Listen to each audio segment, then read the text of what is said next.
This is the Valley, a vanished world from a forgotten time. Here on the Welsh borders, a farm is being run by 5 hand-picked experts, as it would have been nearly 400 years ago. Using only resources available in the year 1620, they are labouring for a full calendar year, turning the clock back to rediscover a way of life from an age gone by.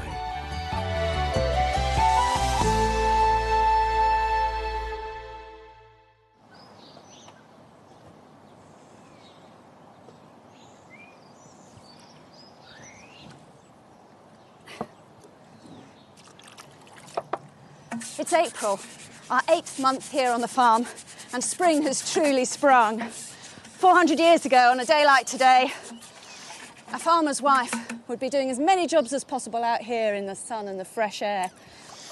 We've got a lot to be getting on with. Out in the fields, there's a lot of spring sowing to be done. All the peas and beans need to go in.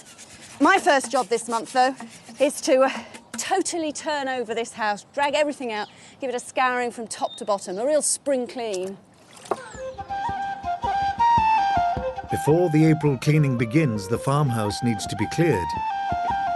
There's not much in the way of furniture.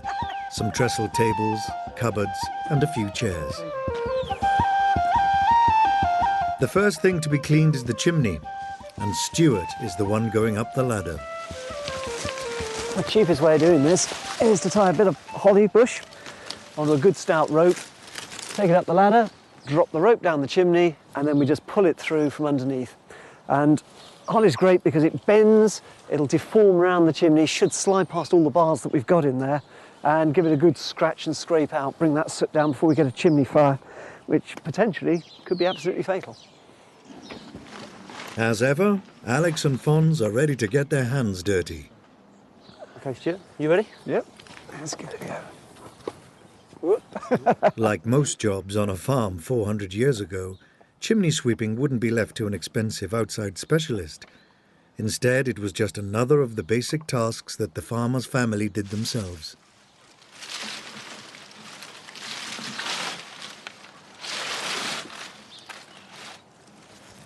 Oh, this is the painful bit. Yeah. While the chimney is being swept, Ruth and Chloe are beginning work on the fabrics. Yeah, look at that. You're right there. I don't know. Hang this down. That hasn't got any. One of the first jobs of spring cleaning, really, is to get all the woolen textiles out of the house and give them a darn good airing. Choose a nice, bright, sunny day so we can blow all the dust away, beat all the bits and bobs out. These are things that it's quite hard and not necessarily a good idea to water wash too much. So, hang on, let me put this. Yeah, do you want to pull the pole down for me? In the 17th century, the main textiles on a farm were homespun wool, linen, or hemp. I'm going to get those sticks.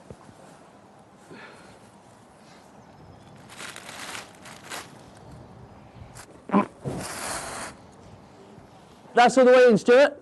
That's in. It's not coming at all. We've absolutely no idea how much stuff is going to come out, but by the feel of it, hopefully in this first go we should get all of it and we won't need to do it again. Part of the way up the chimney are some bars for hanging meat to smoke. It looks like the holly has got snagged. I'll just have a quick recce. Okay, Fons? Yeah? You see where it's stuck? Yeah, it's just stuck on one of these, the Smoking S hooks bar. actually, yeah, the smoking bar. But there we go, it should be free now. Yeah, let me come down. Oh. Right, got you Right, there's certainly a lot of stuff up there. So here we go, but it should come quite easily now, so here we go. Look at that, there's quite a bit there.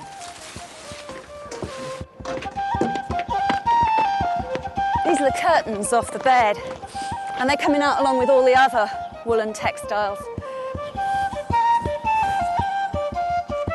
With April upon them, the team need to prepare for sowing seeds out in the fields.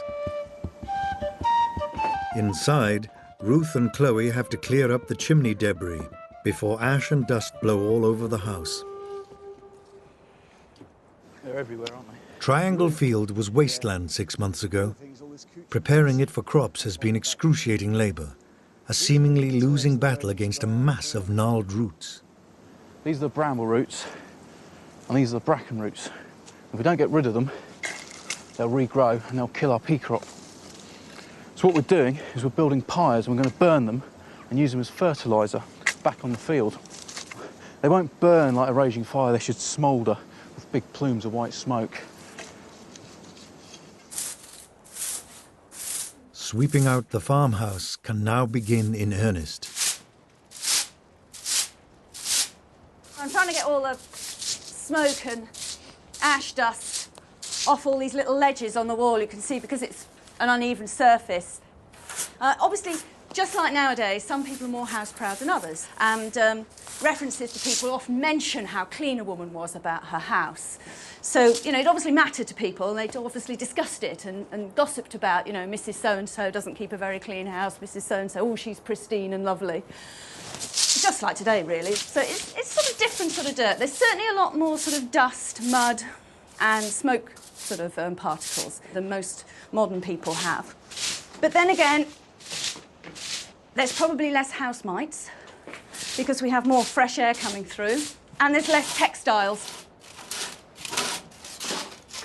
There's quite a lot of stuff up here, and it's actually coming down from between the cracks in the floorboards of the room above. So, especially with this broom, it's got quite pointy bits on the ends, and it gets right into the cracks and sort of deposits it on your head, which is delightful. For cleaning about the house, farmers' wives made ingenious use of natural resources. I'm using a goose wing here, just the very end of goose we had earlier on in the year to eat. And it makes a really good sort of duster come small brush. Gets in all the corners. Good for getting out cobwebs and bits that accumulate. There's not a lot of point in sweeping the floor until that's finished. No, none whatsoever. Do you want to do the wall? Yeah, right. We'll start with the one in the middle. The mass of roots, turf and twigs dug out of Triangle Field now need disposing of.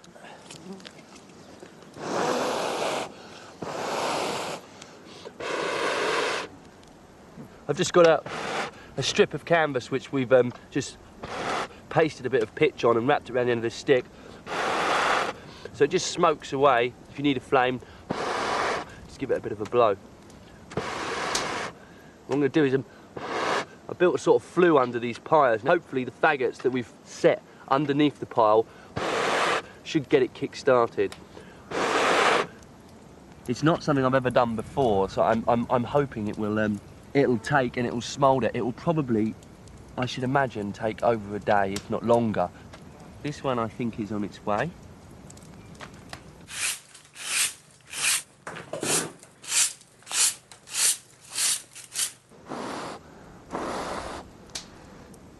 Pyres provide a very effective way of destroying waste while keeping fire under control. Yours ready, Stuart? Yep, go for it. Yeah, might as well get them all. It's not just the bramble and bracken that's killed by this process, but all the weed seed that's lurking there in the soil as well, just waiting to sprout in the spring and compete with our crops. So it sterilises the whole soil, but in the process we destroy all the organic matter that's in there. We keep the chemicals, the nitrogens and the phosphoruses and so forth that are in there, but we lose the organic matter that holds the soil together. So once we have finished the burn, then we're going to have to put that organic material back by putting loads and loads of dung onto this soil to give it body so that it actually holds together again and retains water.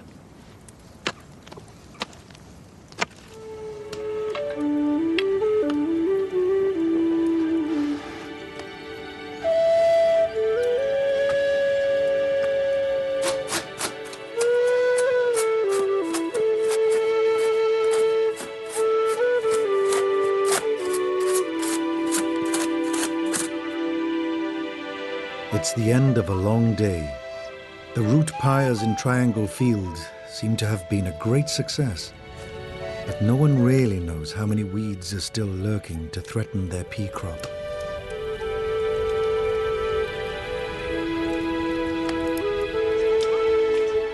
But the farm work isn't over. Fons and Chloe have to mount an all-night vigil over one of their cows who is due to give birth any time now in the cowshed.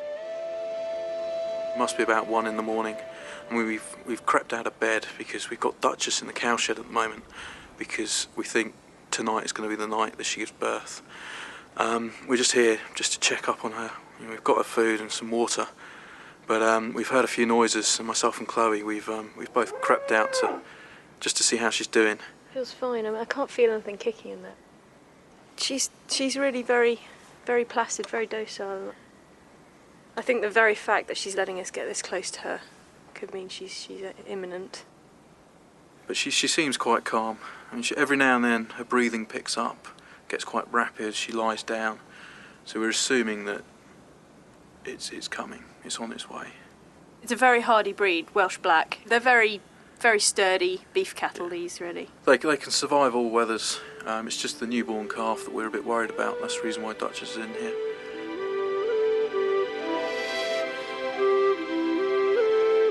The following morning, and there's no new calf.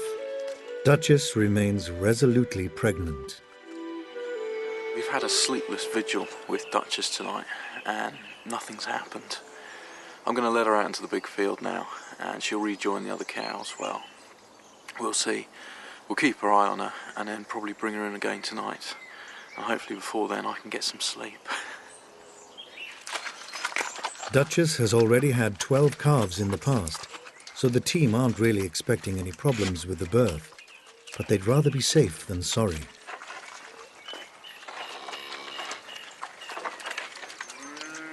She's rejoined the herd sort of really quickly. They were calling each other this morning, which makes a complete racket.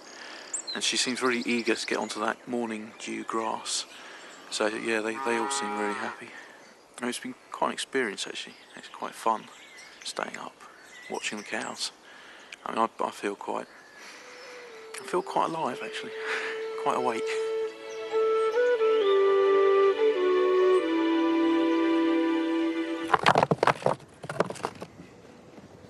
Some of the animals have demolished an old field boundary, so dry stone waller Nicholas McIlvenna has come to give Stuart a much-needed helping hand.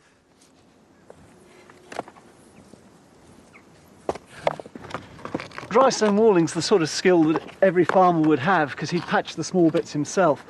But for the bigger jobs, you'd have labourers who've worked up particular specialities. Some were hedgers and ditchers, some would have been dry stone wallers. So it was one of the ways in which they earned a bit of money to pay the rent.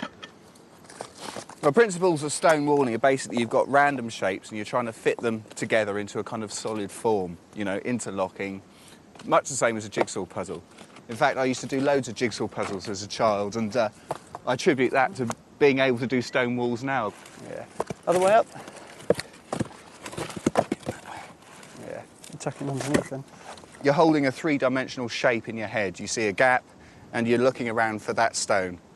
And one way or another you recognise it as soon as you spot it, and it slots in there quite easily. Big ones for the edge. I fancy that one there. This one? No, beyond. That one? With the layers in strata, yeah. In the valley's farmyard, Ruth and Chloe continue with their spring clean. Their first task today is changing the beds. 400 years ago, the very, very rich had sort of marvellous eider down, and then lower down it was other sorts of feather beds or feather mattresses. Flock or wool for sort of most sort of farmers, and then right at the bottom for servants, labourers, that sort of person, cheapest of all, was hay and straw. Of course, at the end of the winter, it smells, frankly, sort of sousty, isn't it? A bit musty, and parasites have a chance of building up things like lice if you're not careful. Actually only been here a couple of weeks before I got quite badly bitten around my knees. Anywhere my skin was in contact with the mattress, it was really nasty actually. But 400 years ago, there were things you could do to try and stop bugs invading your bed. It helps to keep the insects at bay, to use insecticides in your hay, otherwise known as herbs.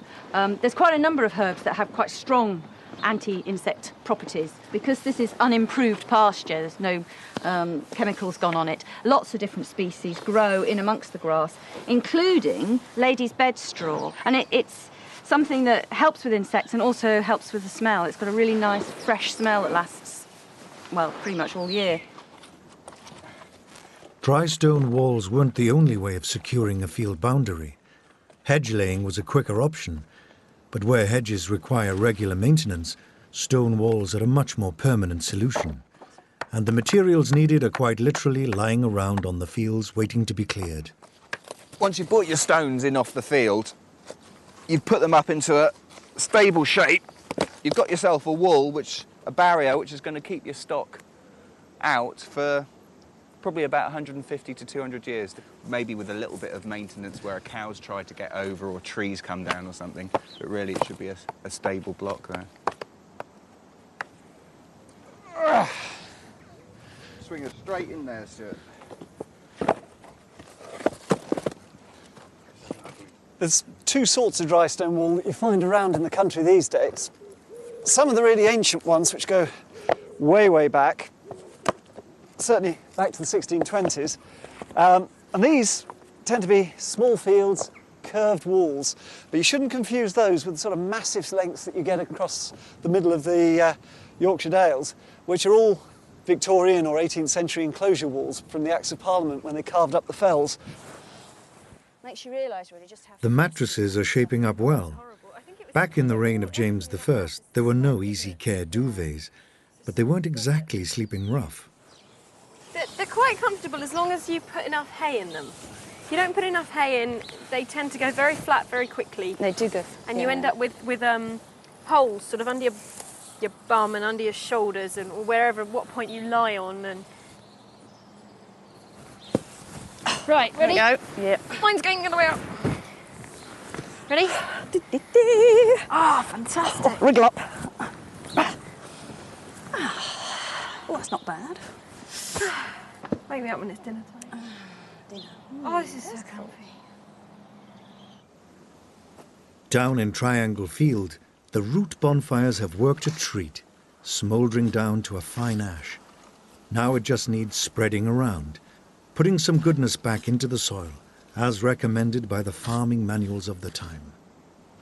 Gervase Markham makes reference to doing this if you want to turn a field over from kind of heathland. Of course, they would have known back then that the ash is ideal for turning these kind of acidic soils into the kind of soils that we'll need to grow our peas in.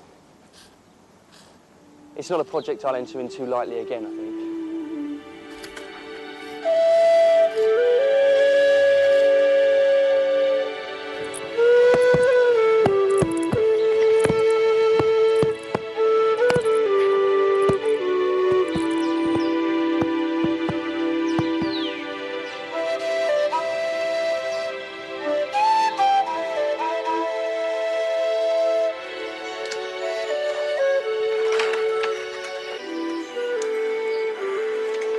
A fresh April dawn marks a special day in the valley with a brand new addition to the farm team. After weeks of anxious waiting, Duchess has finally given birth. Yeah, last night Duchess gave birth to a calf, a bull calf. It was a horrible night last night. Lots of hail, lots of wind. We've got this beautiful new calf. You forget how small they are, and very black, so quite hard to see in a black cowshed at night. Duchess seems to be good. She's been resting, she's been eating. I think she's probably eager to get out. It's a beautiful day out there, beautiful spring day. And it's a beautiful day to be born, actually. As of yet, we haven't decided on a name for him. My guess would be Big Ears. He does have big ears. But we'll think of something.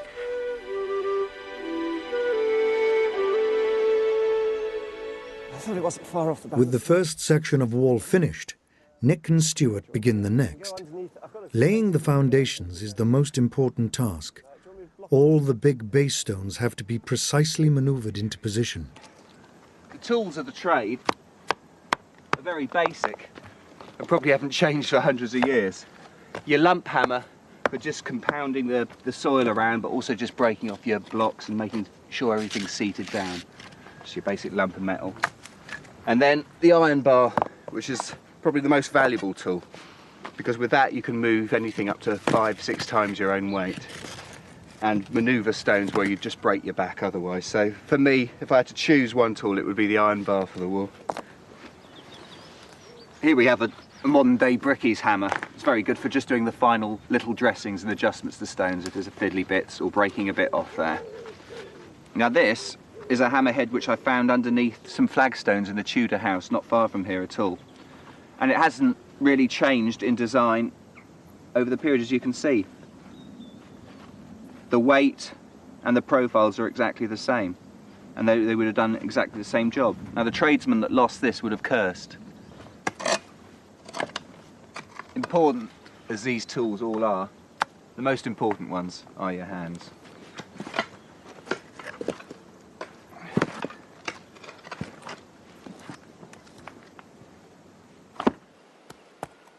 Down in Triangle Field, the next job is muck spreading. Alex and Fons have brought in blackthorn to shift the compost on their convertible hay sledge. Whoa, whoa, whoa, whoa. Whoa, that's it. How am I doing, Fons, at the back? Fine. OK, you just want to hold her steady. She's very docile, isn't she? I've just got some offcuts of wood that I'm going to lay down as planks on our hay sledge to turn it into a makeshift dung cart. Farms of the period, much bigger ones, with a lot more arable, they would have had probably a dung box sat on the back of a sledge. That should be a good enough platform for us to put our dung on. After mucking out the cowshed over winter, the team have built up a decent-sized dung heap to fertilise their fields. Come on, go. Good girl. Come on.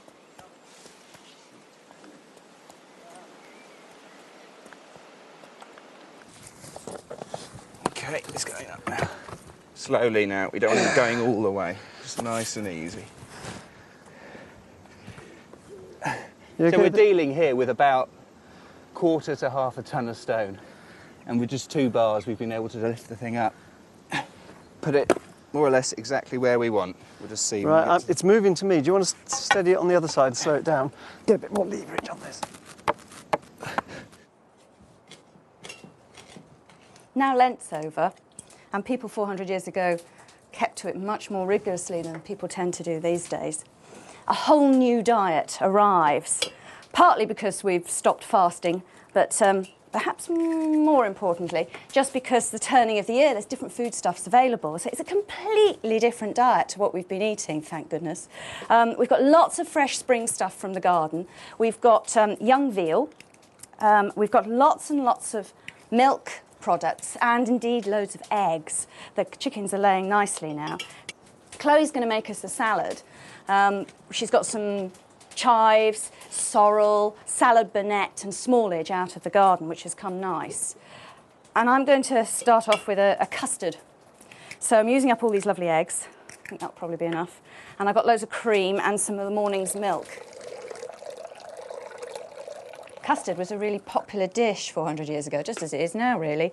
Just going to flavour it with a little dash of rose water, which is distilled water with the essence of damask roses. I suppose in a modern one you'd use vanilla, but rose water was a much more popular condiment. I'll whisk it all up, and I'm going to pop it in some little tarts. I've baked the cases blind already in the oven, so once I've popped this in, it'll just take 20 minutes, half an hour in a nice cool oven to set the custard. That's it, and whoa, whoa, whoa, whoa, that's cool. Alex and Fonz's hay sledge cum dung cart seems to be doing the job. But it's going to take plenty of trips with blackthorn to cover the whole field with a rich layer of fertiliser.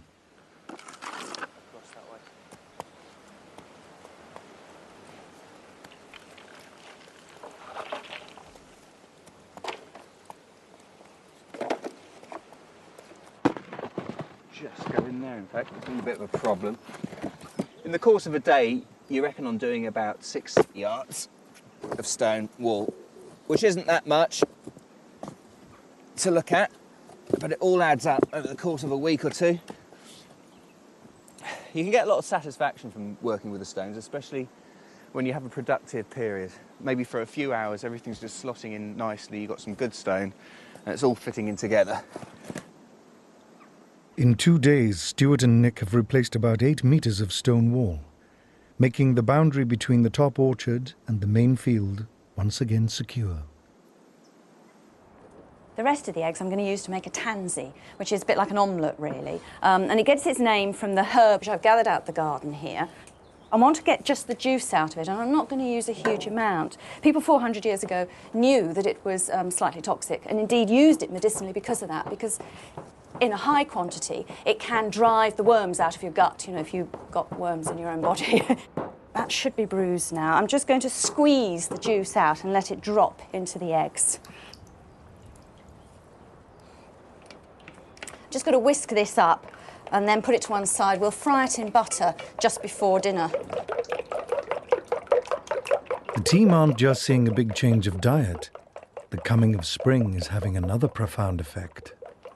It's got to the time of year with the longer evenings and the earlier mornings where you've got so much more time in daylight that your whole mood changes. You become so much more optimistic. I can imagine how 400 years ago it must have just been such a difference to the feeling and the way you work. You feel you have more energy and just more drive generally. It's been hard work for Fons and Alex spreading the muck on their soon-to-be-sowed pea bed. But Blackthorn has done the trick for them. They're on their 6th and last muck run. It's quite hard to get the dung up and down, especially if we were doing it manually. That would take us a long time. I mean, each dung cartful is probably about, I reckon, about 8 wheelbarrow loads. So that's 8 trips we don't have to make. On then, Blackthorn, forward, forward, and whoa, whoa, whoa, whoa, whoa. That's it, good girl, good girl. April was a common time for a farmer to set aside one of his calves for slaughter, providing rennet and veal, today's main meal. I'm going to slice this up into lots of thin little steaks, or, you know, like escalopes, I suppose, if you're being posh. And then we're going to sear them, called carbonadoing. And it's very similar to sort of barbecuing, frankly. Oh, you can hear that, can't you? Smell it. Smell it. Well, let me see if I can loosen it and turn it. With the fire up to heat and the coals flattened to make a good cooking bed, the carbonadoed veal and tansy omelette are looking good. Divide him. Oh Lord, it is green, look at it. Yeah, it is, isn't it? There we go. Fantastic. Yes, yes. Oh, look out. Good evening. Yeah, go on, sit down, I'm nearly there. Exhausted. How's it all going? Omelette. Carbonado's veal. Delicious. After a good spring clean, the team are dining in a nicely spruced up farmhouse. Triangle Field is well on the way. Their stone walls are intact. And as summer draws on, they now have a new calf to look after. Nice, it's like Barbie, really, isn't Yeah, it is very much like Barbie. Can I? That's delicious. Take a... Yeah, I think they're much better without sugar. Yeah. It's funny, isn't it? You know, sort of modern things I think- put sugar on absolutely everything. Well, after them, I have to say, this is an absolute feast. Next time in the valley, it's May and flowers and blossom fill the farm's meadows. The field needs to be ready for spring sowing. This harrowing is working like a dream. The team try their hand at charcoal burning. And it's time to get busy making butter.